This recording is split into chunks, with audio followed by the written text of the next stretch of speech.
Welcome. Today we're undertaking an in-depth exploration of a case that, well, it remains a stubborn contradiction right at the heart of the UK's intelligence community, the death of Gareth Williams.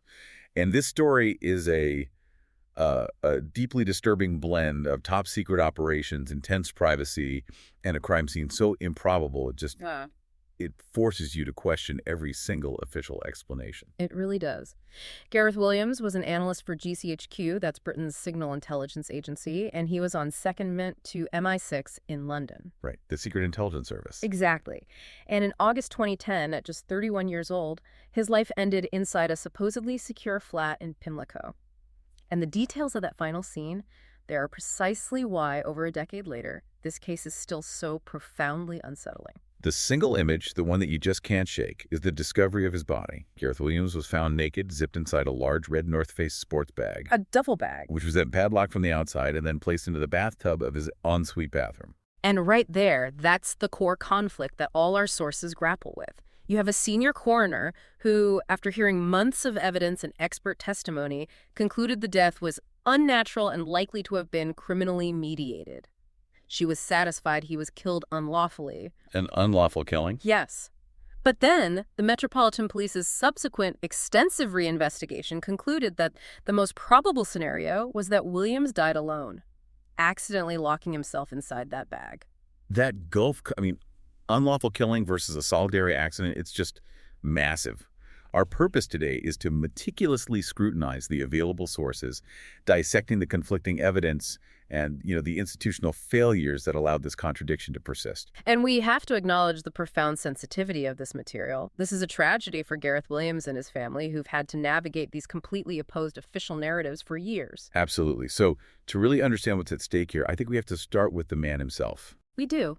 To appreciate the stakes, we have to understand the caliber of the individual at the center of it.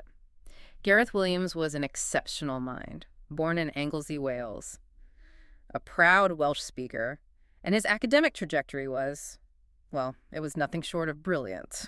His brilliance showed up early, didn't it? And it was rapid. He actually began studying advanced mathematics part-time while he was still in secondary school. He was, intellectually sprinting while his peers were still learning to walk.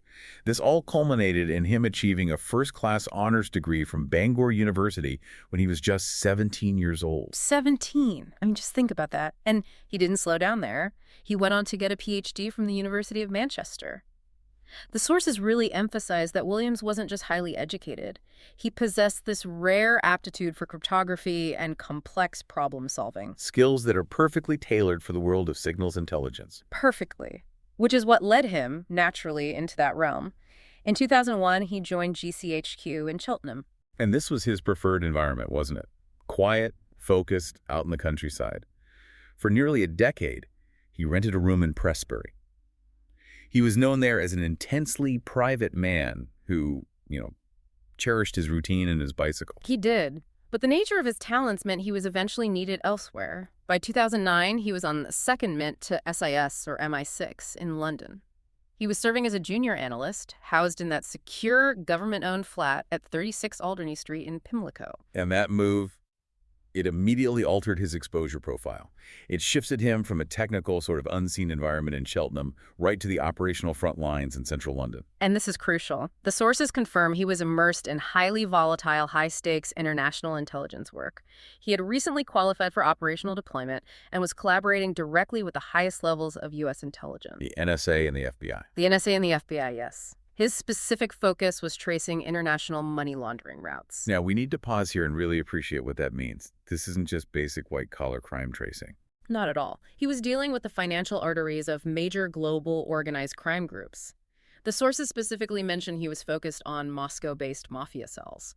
So when you are tracking international money laundering on that scale, you're not just following paper trails. You are actively disrupting the foundational funding for these ruthlessly efficient, often state-adjacent criminal networks. These are entities with global reach, vast resources, and frankly, zero tolerance for exposure. If Williams was getting close to identifying significant assets or agents, the danger level was just exponentially high.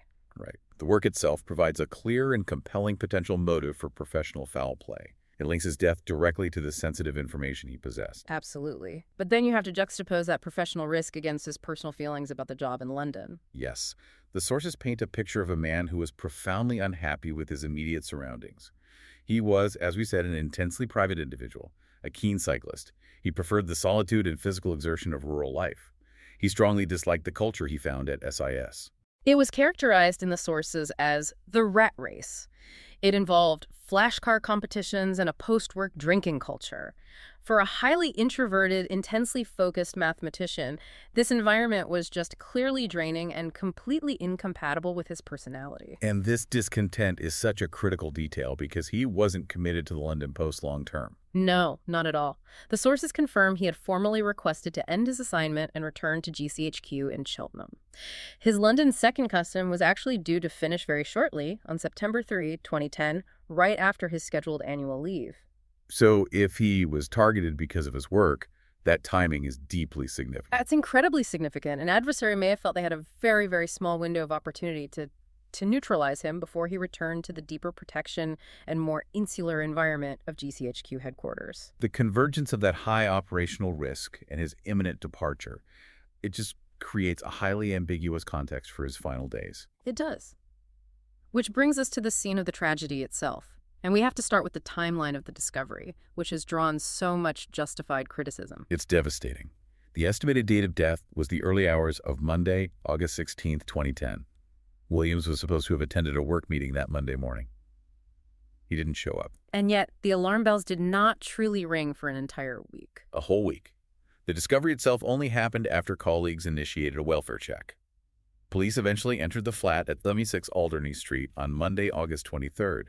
A full 7 days after his suspected death. That delay, that 7-day gap, is the primary ghost haunting this entire case. It's a catastrophic loss of forensic opportunity. I mean, no matter how advanced your forensic science is, volatile chemicals dissipate, trace DNA degrades. Time-sensitive thermal readings are lost. Exactly. And decomposition sets in, which fundamentally compromises your ability to determine the exact cause and mechanism of death. And the scene itself was chilling. Almost staged in its impossibility. Williams's remains were found inside that large, red North Face duffel bag in the ensuite bathtub of the main bedroom. He was naked, and the body was already decomposing. And what made the decomposition so much worse was another baffling detail. The flat's central heating had been turned on. In August, in London. The heat accelerated the breakdown of soft tissue, contributing significantly to the loss of forensic evidence, particularly for things like toxicology and trace chemical analysis. But the key forensic puzzle is, of course, the bag. The zipper was fully closed, and the 2 zipper tabs were secured together by a small padlock. And crucially, that padlock was locked from the outside. And this is where the puzzle just enters the realm of the absurd. The key to that very padlock was found inside the zipped and locked bag underneath Williams's body. Right, so this single fact requires either an external killer who locked the bag and then somehow slipped the key back inside, which is physically impossible. Or it requires the victim to perform an almost physically impossible feat of self-locking. Let's talk about the forensic absences, because they're just as significant as what was there. They really are. First, there was no evidence of forced entry into the flat. However, the integrity of that scene was immediately questionable. The door and its locks were removed by MI6 personnel or police before forensic experts could thoroughly examine them. That act alone just instantly creates suspicion about the chain of custody. Of course it does. And more damningly, investigators found no injuries or defensive wounds on the body. Toxicology tests confirmed the absence of alcohol or common recreational drugs. Now, the decomposition complicated the analysis, but there was no obvious physical trauma. And the lack of fingerprints. I mean, this presents a major challenge to the accidental death theory. Police found absolutely no fingerprints from Williams on the padlock itself or on the rim of the bath surrounding the bag. Which you would expect. If he had climbed in or struggled or locked himself in, you'd expect transfer of some epidermal oils or prints. The absence strongly suggests the bag was lowered in by someone wearing gloves, or by someone performing a maneuver so pristine it just defies logic. And then there's the DNA. The findings initially just added to the confusion. Fragments of DNA from at least 2 other individuals were found on the zipper toggle and the bag handles. Right, but investigators later tried to dismiss these. They did. They tried to dismiss them as cross-contamination, a process that involves some pretty intense scrutiny and some controversial methodology. But that initial finding pointed away from a solitary event. The family, who were understandably skeptical given everything, alleged publicly that crucial DNA evidence was interfered with. They said that fingerprints left at the scene had been intentionally removed as part of a cover-up. And the coroner later explicitly criticized that 7-day delay in reporting him missing, regardless of who was responsible for the death.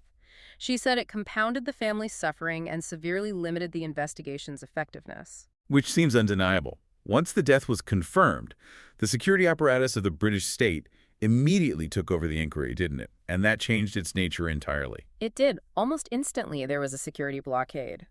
We know that the heads of SIS and the Metropolitan Police met very early on to manage the inquiry because of the explosive nature of Williams's work and his direct collaboration with U.S. agencies. This signaled to everyone that this was not going to be a standard homicide investigation. No.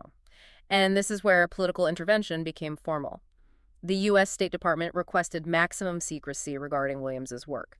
To comply, the then Foreign Secretary, William Hague, signed what's called a Public Interest Immunity Certificate, a PII certificate. For anyone listening, we should probably clarify what that is. A PII certificate is a powerful legal instrument that allows the government to legally withhold specific documents or details from court proceedings, Including a coroner's inquest. right, on the grounds that disclosing them would harm the national interest or public safety.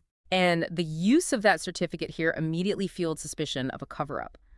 By legally mandating that details about Williams's operational duties and his joint ops with the NSA and FBI be withheld from the inquest, it created an intentional veil of opacity. It prevented the coroner and the public from fully assessing the professional risks he faced. Exactly. It effectively steered the investigation away from the espionage angle right from the very start. And perhaps in an attempt to counter that narrative of MI6-related foul play, the police allowed details of Williams's personal life to leak, which, well, the media sensationalized them almost immediately. They did. This included the fact that he had intermittently visited bondage websites, though the activity was noted to be for short periods, usually 30 minutes to an hour at a time, and police stressed there was no evidence of obsession. They also highlighted the approximately 25,000 pounds worth of high-end women's clothing found in his wardrobe. And while these details provide some context on his private interests, the way they were released and amplified, it led to suggestions that the death was linked to some form of sexual activity or autoerotic asphyxiation gone wrong. Which the coroner later addressed head-on. She rejected the involvement of sexual activity or autoerotic practice in his death. She strongly condemned the leaks about cross-dressing as a possible attempt at media manipulation. That's a huge implication, isn't it? A suggestion that state agencies might have deliberately leaked details about his private life to pivot public attention away from a potential assassination and onto a tragic, self-inflicted incident related to sexual deviance. It's a massive implication. And this personal context also included a strange incident that happened 3 years earlier in Cheltenham. Right, while he was working for GCHQ, his landlady found him tied to his bedposts, shouting for help. He claimed he was just testing his ability to get free and exercise into escapology. The landlady and her husband had to cut him loose. They, along with later investigators trying to piece together a narrative, believed the incident was likely sexual rather than escapology. And this event became a cornerstone for those advocating the self-infliction theory, suggesting a pattern of fascination with confinement or restraint that might explain his final bizarre predicament. Exactly. Meanwhile, the initial investigation also pursued external leads. Right, well, They all went cold. Police released an e-fict photo of 2 individuals described as a Mediterranean couple who were seen entering the communal entrance of the Pimlico flat complex. but that went nowhere. It went nowhere.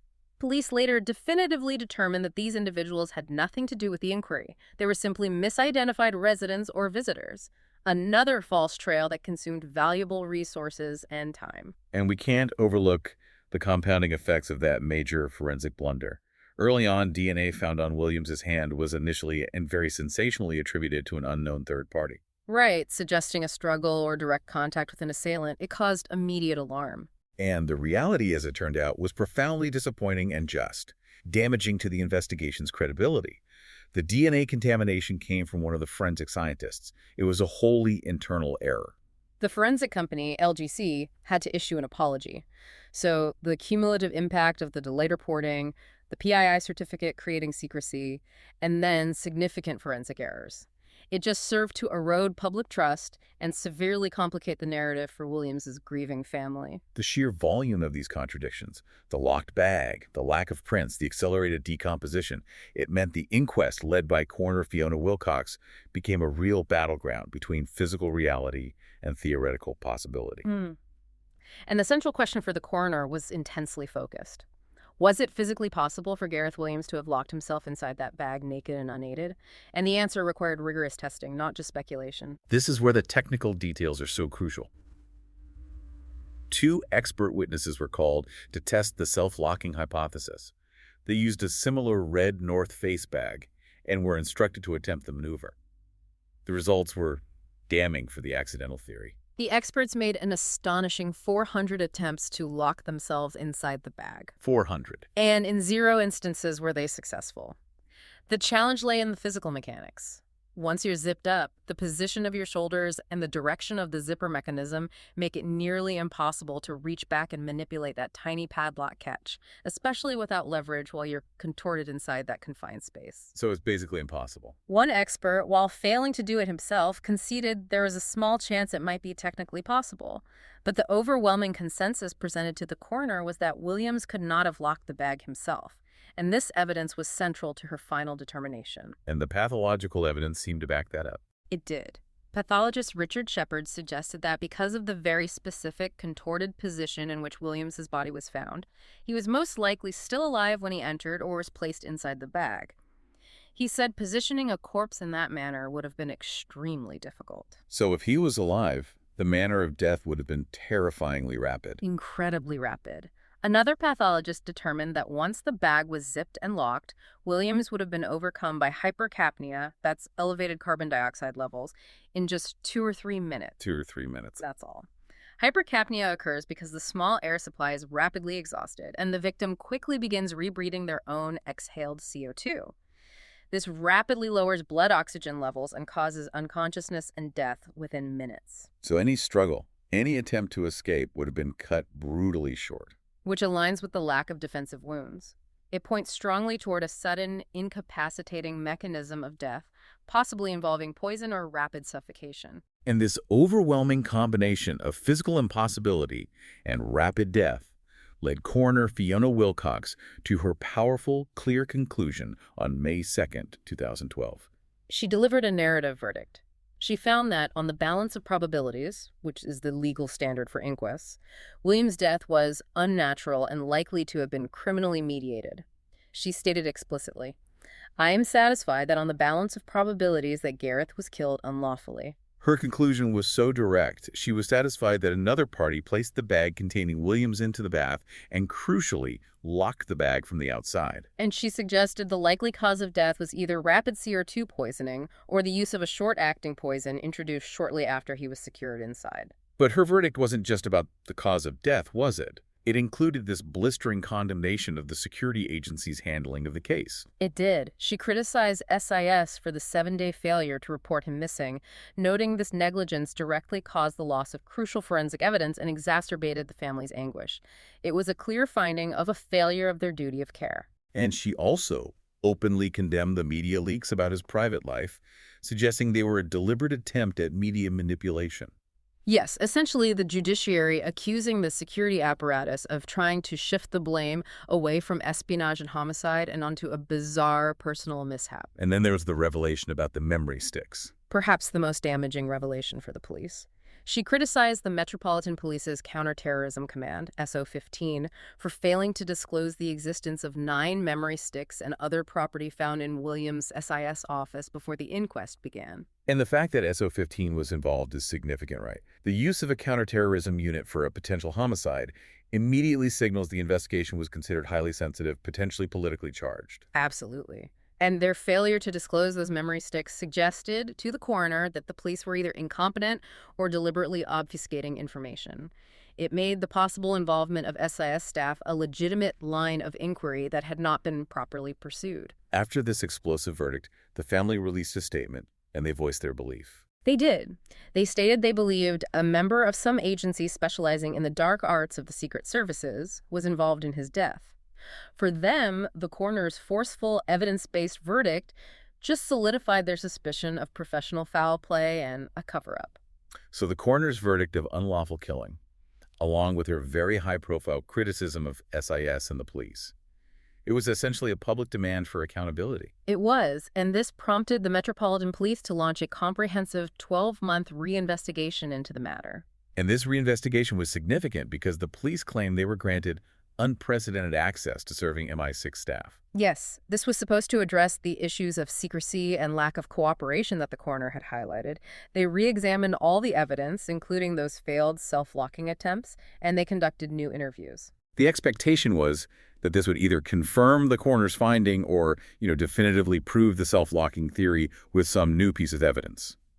But when Deputy Assistant Commissioner Martin Hewitt announced the final police stance in November 2013, the result was a complete rejection of the coroner's conclusion. A complete reversal. The police ruling stood firm. Despite all the new access, they found no definitive evidence of third-party involvement. The official ruling was that the most probable scenario was that Williams died alone in his flat as the result of accidentally locking himself inside the bag. This is where we have to apply maximum critical scrutiny.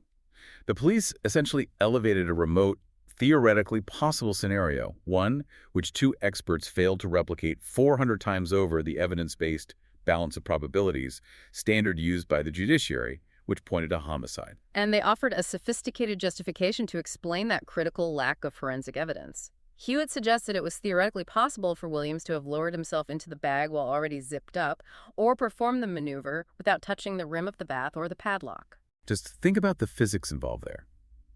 This explanation is trying to account for the crucial absence of his fingerprints on the bath rim and the padlock.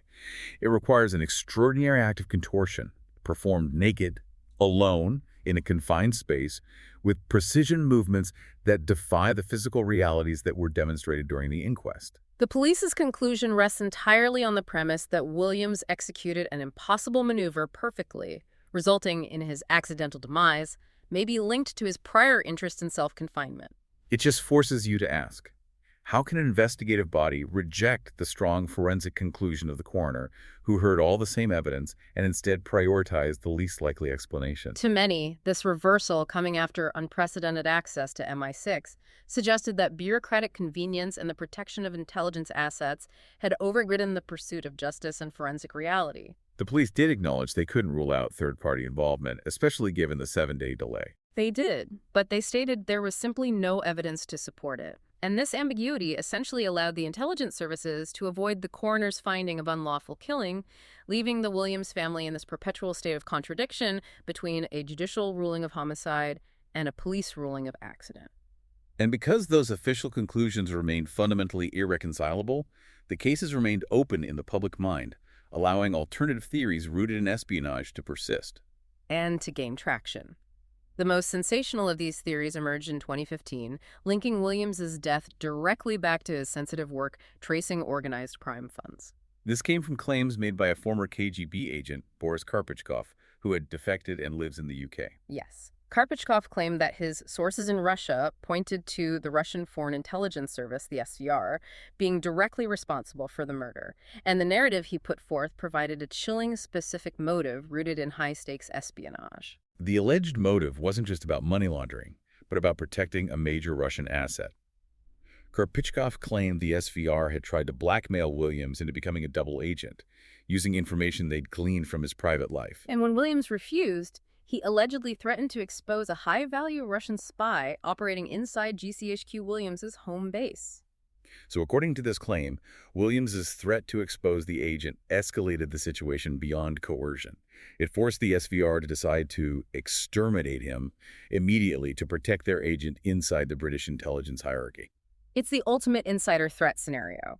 And Karpichkov even provided a detailed, if unproven, alleged method of execution. An untraceable poison introduced through his ear, which would explain the lack of physical struggle, the lack of external injury, and the rapid collapse that led to him being placed inert into the bag. That theory provides a complete, if unverified narrative that aligns the extreme method of death with his operational exposure. It does. And while it remains a single-source claim, its existence highlights the enduring difficulty in accepting the police's accident ruling, especially when the victim was tangling with organizations capable of executing such complex, untraceable assassinations. And it's important to recognize the cultural resonance of this mystery, isn't it? Yeah. The 2015 BBC Two television series London Spy was loosely based on the Williams case. It was. The sources confirm that the narrative of professional intrigue, assassination, and government cover-up capture the public imagination far more vividly than the narrative of a bizarre, isolated accident. And then, fast forward nearly a decade after that police reversal, and the case continues to generate movement. It does. In 2024, the Metropolitan Police concluded a further independent evidence review, which was prompted by a prior forensic report in 2023. And this review is specifically focused on re-examining the critical DNA evidence, trying one last time to definitively prove or dismiss the presence of a third party. But the conclusion mirrored the police's long-standing position. The review found no new findings of DNA that could be conclusively linked to an external assailant. It confirmed there was no evidence that a third party was present at the time of Williams's death. So it essentially reinforced the police's earlier accidental death conclusion, even while failing to explain the physical impossibility that underpinned the coroner's original forceful verdict. Exactly. So after years of investigations, a damning inquest, a high-level police reinvestigation, and a recent forensic review, the fundamental contradiction remains perfectly intact. We have the judiciary's conclusion of an unlawful, criminally mediated killing set against the security services and police's persistent ruling of a solitary, bizarre accident. And the core tragedy here is that the systemic failure, that inexcusable 7-day delay in reporting him missing, it destroyed the forensic opportunity needed to resolve this contradiction. That failure is the reason why, more than a decade later, we cannot move past speculation. It's why the family continues to grieve without a settled truth. It's just a profound failure of the institutions that were designed to protect him, both in life and in death. And when you look at this through the lens of institutional secrecy, the case forces you to consider the ultimate difficulty in separating professional espionage risk from private life mysteries, especially when those security agencies are involved in controlling the flow of information. The essential chilling question this case leaves us with is this. Is it possible for a death to be both accidental in its immediate mechanism, say hypercapnia, but criminally enabled and covered up in its execution?